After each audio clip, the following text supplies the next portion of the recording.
नमस्कार। महाकवि कालिदास द्वारा रचित कुमार संभवम महाकाव्य के पंचम सर्ग का हम अध्ययन कर रहे थे।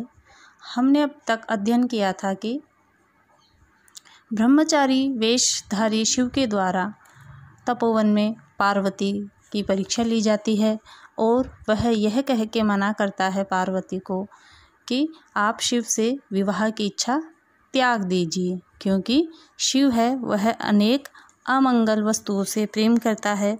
देखिए, वह गले में और हाथों में सांपों को धारण करता है और गज चर्म जिस गज चर्म में से हमेशा रक्त की ताज़ा बूंदें टपकती रहती है, ऐसे वह गज चर्म को धारण करता है। आपका उससे संयोग कदापि उचित नहीं है और वह शमशान में वास करता है। आप कहाँ राजमहल में पली बड़ी राजकुमारी और वह अनिष्ट वस्तुओं से प्रेम करने वाला अघोरी शिव। इस प्रकार की अनेक युक्तियों के माध्यम से ब्रह्मचारी पार्वती को शिव से विवाह की इच्छा रखने से मना करता है। इसी क्रम में ब्रह्मचारी क्या कहता है, देखिए हमारा पद्य। चतुष्क पुष्प प्रकरावकीर्णयो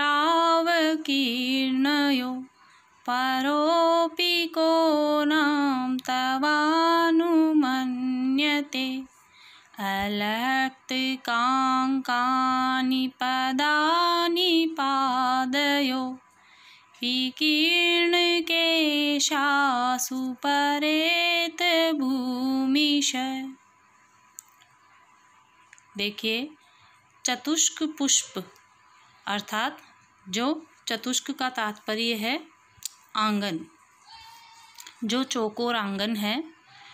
पुष्प प्रकर जिसमें फूल बिखरे पड़े हैं, अवकीर्णयों उससे व्याप्त इस प्रकार का आंगन जिसमें जो राजमहल है पार्वती के निवास स्थल के लिए ब्रह्मचारी कह रहा है कि हे पार्वती कि तुम ऐसे राजमहल में रही हुई हो जिसमें तुम्हारे चरणों के नीचे फूल बिखेरे जाते थे, इस प्रकार के आंगन में तुम पली बड़ी हो।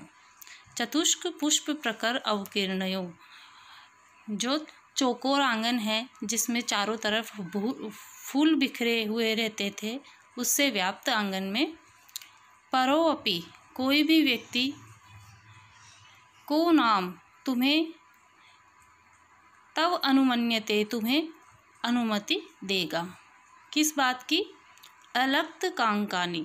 अलक्त कांकानी का तात्पर्य है महावर से व्याप्त, अर्थात पार्वती के पैरों में जो लाल महावर लगी हुई है, मेहंदी लगी हुई है, उसके लिए कहा है कि अलक्त कांकानी, अर्थात जो पार्वती के कोमल पैर है जो महावर से लाल है, लाल चिन्हों से युक्त है, ऐसे पैर।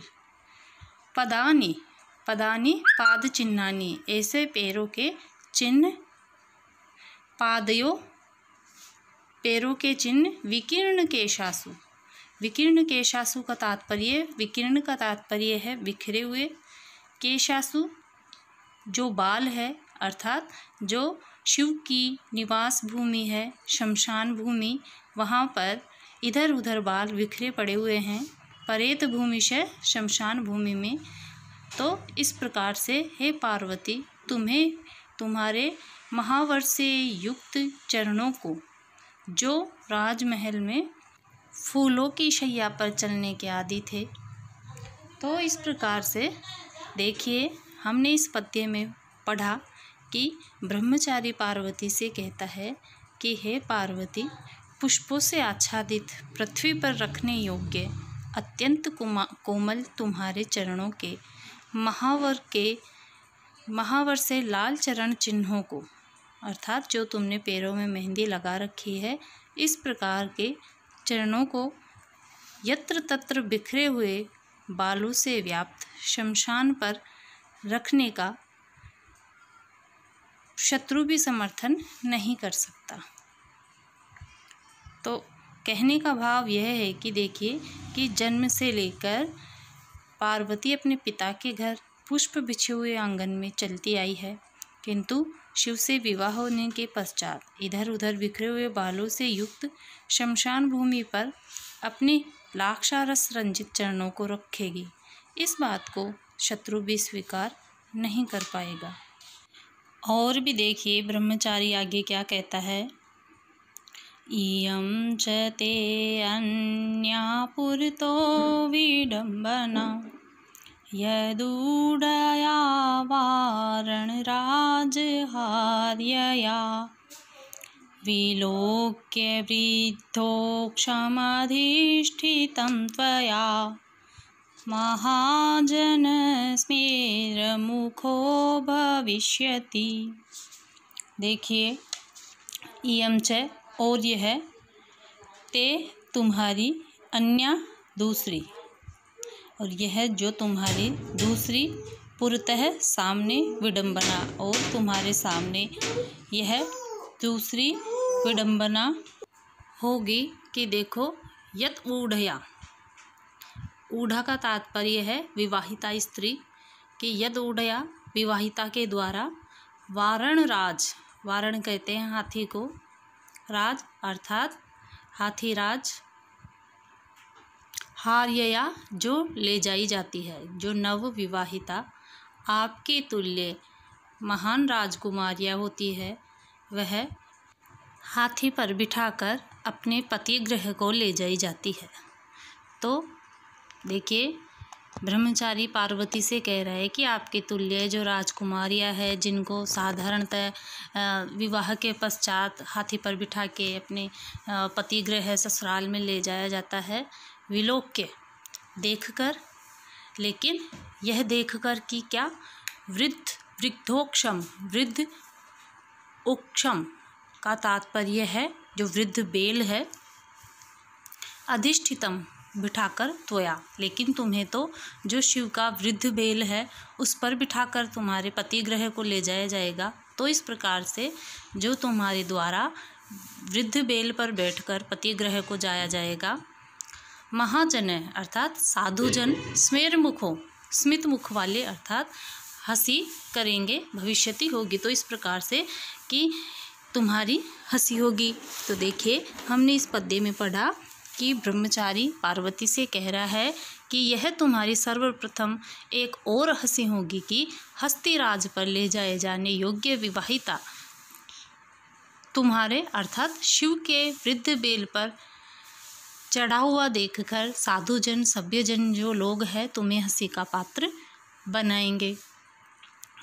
देखिए कि इस विषय में ब्रह्मचारी कहना चाहता है कि गजराज ही तुम्हारे लिए उपयुक्त सवारी है। शिव का वाहन तो बूढ़ा बेल है, अतः विवाह संस्कार हो जाने के पश्चात पति गृह को प्रस्थान करते समय जब तुम उस बूढ़े बेल पर बैठकर गमन करोगी तो तुमको इस अवस्था में देखकर सभ्यजन तुम्हारा उपहास करेंगे। इस भांति तुम्हारा अत्यधिक उपहास होगा। फिर आगे ब्रह्मचारी क्या कह रहा है देखिए। द्वयं गतं सम्प्रति शोचनीयतां समागमय प्रार्थनया पिनाकिनः कला च सा कान्तिमती कलावत्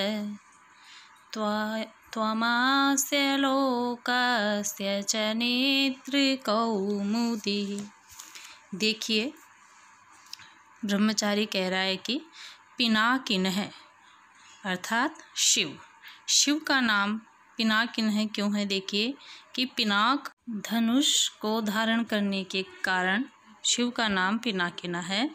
तो देखिए जो शिव है द्वयं गत है, द्वयं गतम दोनों चली गई हो, संप्रति इस समय, शोचनीयताम शोचनीय स्थिति को, तो सोचने योग्य शोचनीय स्थिति को तुम दोनों ही चली गई हो।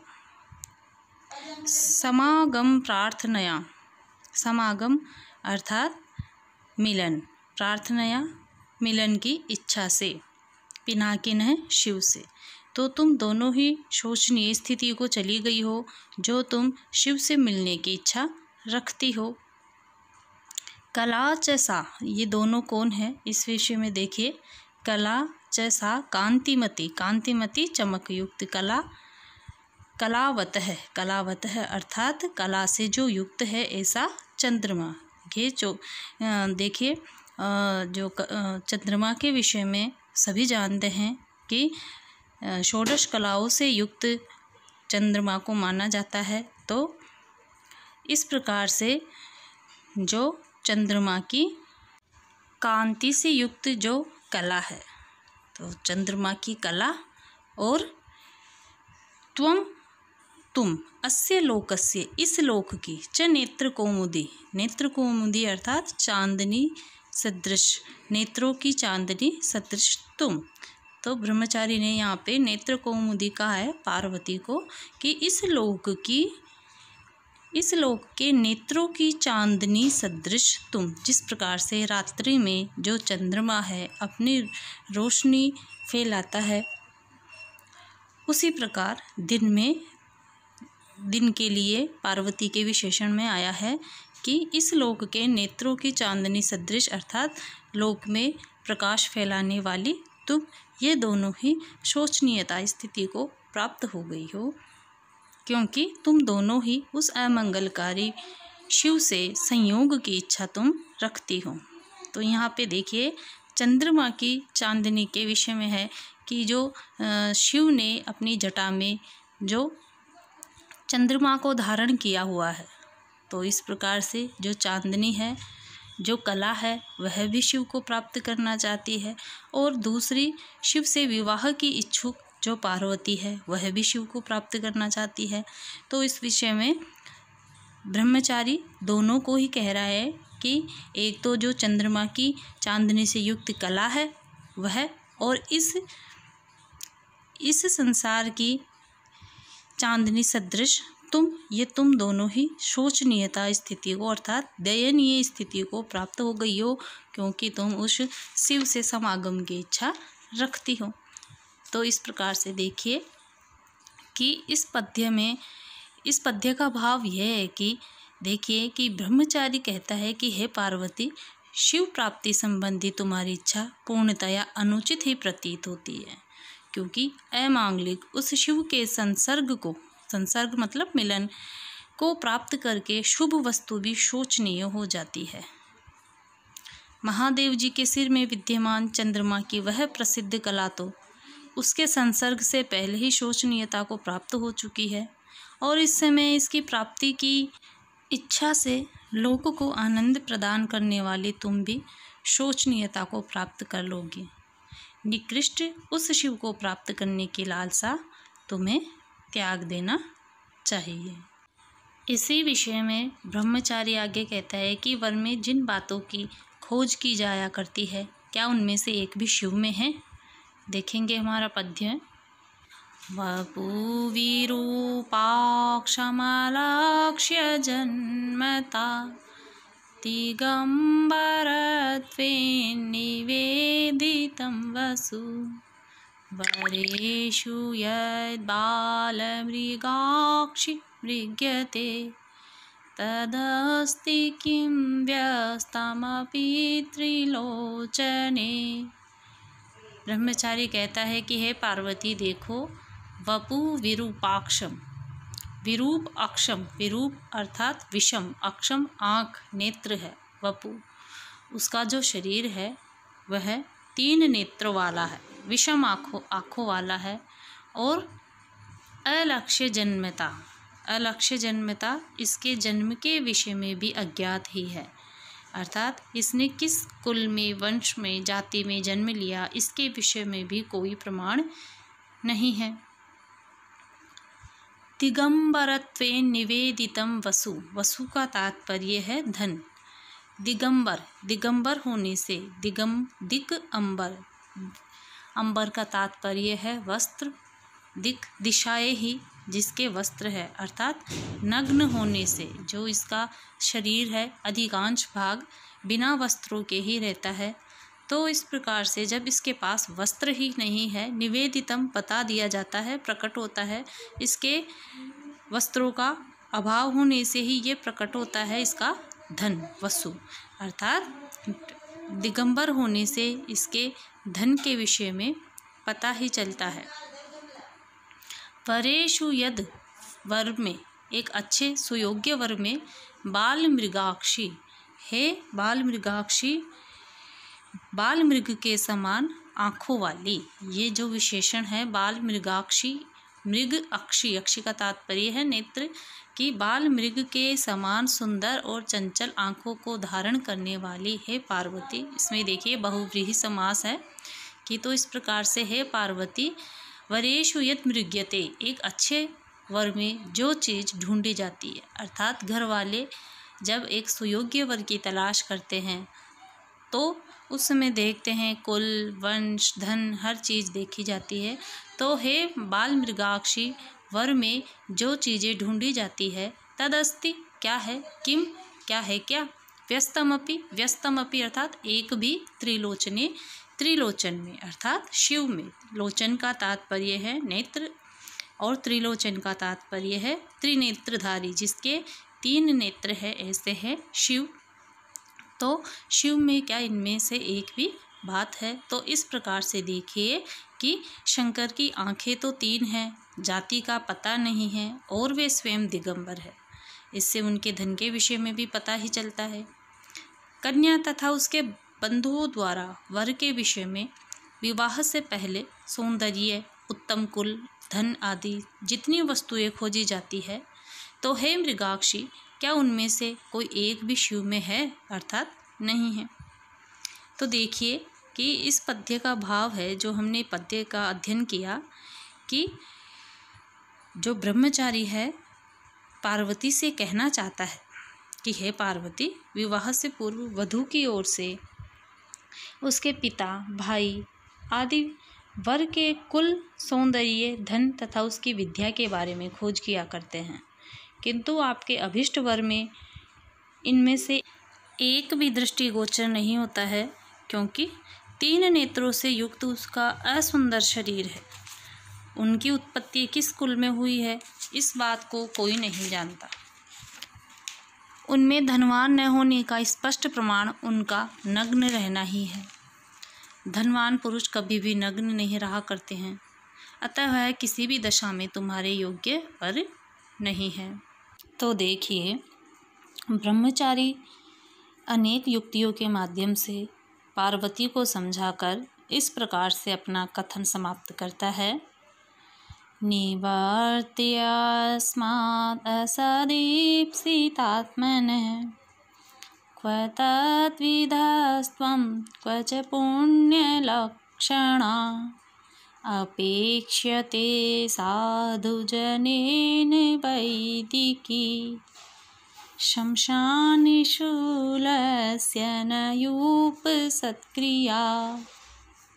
देखिए, तो ब्रह्मचारी कह रहा है कि हे गौरी, निवर्त्य, लौटा लो, अस्मात्, इससे, असद अर्थात जो अमंगल है,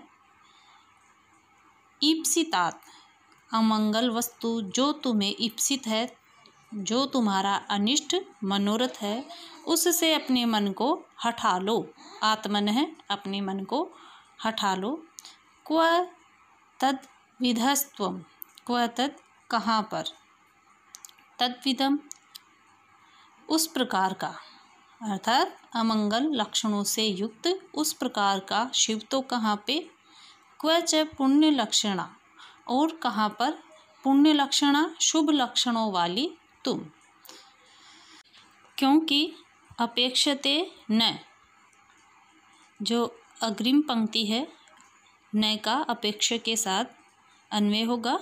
न अपेक्षते, अपेक्षा नहीं की जाती, साधुजनेन, साधुजनों के द्वारा, वैदिकी, वैदिक यज्ञ संबंधी, शमशान शूलस्य, शमशान स्थल का जो खूंटा होता है उसको स्थान नहीं दिया जाता वैदिक क्रियाओं में। न यूप सत्क्रिया, अर्थात जो वेदों में वर्णित यूप सत्क्रिया, यज्ञ स्तंभ संबंधी जो सत्कार है, वह सत्कार शमशान के खूंटे को नहीं दिया जाता। अर्थात हे पार्वती, तुम इस बुरे विचार से अपने को रोको।